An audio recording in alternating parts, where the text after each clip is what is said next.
नमस्कार दोस्तों, ये video editorial compilation for mains का पार्ट है। आप प्लेलिस्ट में जाके एडिटोरियल की वीडियोस पेपर वाइज और टॉपिक वाइज देख सकते हो।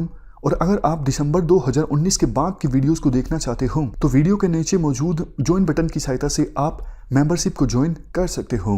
चलिए डिस्कशन स्टार्ट करते हैं।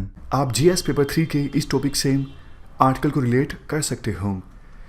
पहले मुझे आप एक बात बताइए, स्टैगफ्लेशन का क्या मतलब होता है। स्टैगफ्लेशन देखो दो टर्म से मिलकर बना है, स्टैग्नेशन और दूसरा इन्फ्लेशन। स्टैग्नेशन मतलब ठहराव, इकोनॉमिक एक्टिविटीज़ में ठहराव आ गया है, और इन्फ्लेशन मतलब महंगाई। जब देखो इकोनॉमिक ग्रोथ रेट कम होने लगती है, इन्फ्लेशन बढ़ने लगती है, अनएम्प्लॉयमेंट जो है वो बढ़ने लगती है, डिमांड कम होने लगती है, तो ऐसी सिचुएशन को कहा जाता है स्टैगफ्लेशन। और एक बार किसी देश की इकोनॉमी स्टैगफ्लेशन में एंटर कर जाती है तो इस फेज से बाहर निकलना बहुत मुश्किल हो जाता है। लेकिन दुखद बात यह है, हमारे देश की इकोनॉमी के इंडिकेटर्स अभी फ़िलहाल ये बयां कर रहे हैं कि हमारे देश की इकोनॉमी जल्द ही स्टैगफ्लेशन के जोन में एंटर कर सकती है। जैसे देखो, इंडेक्स ऑफ इंडस्ट्रियल प्रोडक्शन अक्टूबर में रहा 3.8%, जबकि पिछले साल अक्टूबर में इंडेक्स ऑफ इंडस्ट्रियल प्रोडक्शन में ग्रोथ रेट थी 8.4%। सितंबर में इंडस्ट्रियल आउटपुट कितनी रही 4.3%। महंगाई जो है वो पिछले 40 महीनों के हाई पर पहुंच गई है, कितनी 5.5% इन नवंबर। फूड प्राइसेस के दाम आपको भी पता है कितने ज़्यादा बढ़ गए हैं, खास करके प्याज के दाम। और इन्फ्लेशन जो है अब देखो हायर रेंज में है। मॉनेटरी पॉलिसी कमेटी को टारगेट दिया गया था कि आपको मॉनेटरी पॉलिसी इस प्रकार से फॉर्मुलेट करनी है, इन्फ्लेशन रहे 2% से लेकर 6% के बीच। तो हायर जोन में आ गई है इन्फ्लेशन। अगर और ज़्यादा बढ़ी तो 2 से 6% का ये जो टारगेट है उसको ब्रीच कर जाएगी इन्फ्लेशन। ये काफ़ी चिंता की बात है।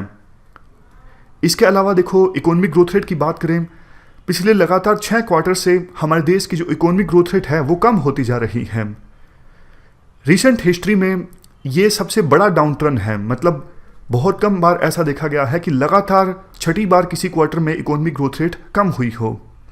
पहले तो देखो इकोनॉमी स्लो डाउन कर रही थी तो सरकार कहा करती थी कि मॉनेटरी पॉलिसी कमेटी के द्वारा मॉनेटरी पॉलिसी को ईज डाउन नहीं किया जा रहा है, यानी इंटरेस्ट रेट्स को कम नहीं किया जा रहा है, और इस वजह से जनता के पास पैसा उपलब्ध नहीं है इन्वेस्टमेंट करने के लिए, और इस वजह से इकोनॉमिक एक्टिविटीज़ ज़्यादा नहीं हो रही हैं। लेकिन देखो अब सरकार का ये आर्गूमेंट ठीक नहीं बैठता है, क्योंकि पिछले 1 साल में 5 बार मॉनेटरी पॉलिसी कमेटी के द्वारा इंटरेस्ट रेट्स को कम किया जा चुका है। रेपो रेट अब कम हो चुकी है, बैंक आसानी से कम इंटरेस्ट रेट पर आरबीआई से लोन दे सकते हैं, और बदले में कम इंटरेस्ट रेट पर बैंक कस्टमर्स को लोन दे सकते हैं। बावजूद इसके इकोनॉमिक एक्टिविटीज़ ज़्यादा नहीं होनी स्टार्ट हुई हैं, इकोनॉमिक ग्रोथ रेट फिर से बूस्ट नहीं हुई है। अब सरकार का एक आर्ग्यूमेंट ये है, जो ये इकोनॉमी में स्लो डाउन है वो साइक्लिकल है। देखो किसी भी देश की इकोनॉमी में ये साइक्लिकल जो ग्रोथ रेट है वो चलती रहती है। कभी इकोनॉमिक ग्रोथ रेट ज़्यादा होती है, उसके बाद रिसेशन आता है, उसके बाद फिर से इकोनॉमिक ग्रोथ रेट बढ़ना स्टार्ट हो जाती है। तो सरकार का ये मानना है देखो ये साइक्लिकल है, और कुछ समय बाद हमारे देश की इकोनॉमिक ग्रोथ रेट फिर से बढ़ जाएगी। लेकिन देखो अभी फ़िलहाल कुछ ऐसा होता दिख नहीं रहा है, लेकिन हम भी उम्मीद करते हैं ऐसा ही हो, हमारे देश की इकोनॉमी फिर से पटरी पर आ जाए।